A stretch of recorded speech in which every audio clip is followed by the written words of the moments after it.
Helping Ukraine, particularly with its critical infrastructure, has to be a priority for NATO countries.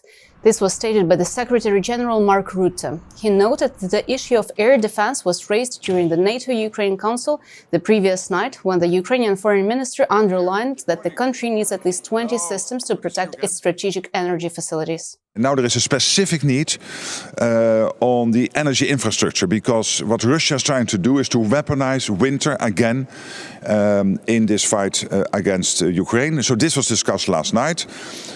As you know, in the world we do not have a sort of overflow supply of air defense systems. So that means that you always have to make sure that you prioritize. But there was a clear agreement on the table last night that to help Ukraine, particularly with its infrastructure, has to be a priority.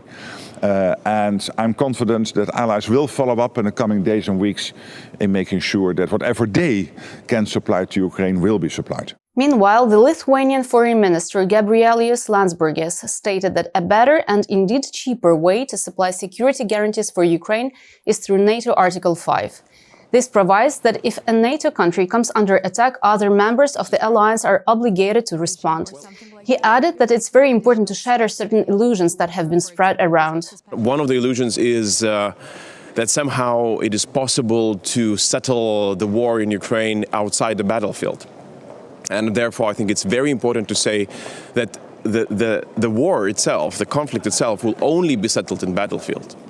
As strong as Ukraine can be in the battlefield, as strong it will be one day in the negotiating table.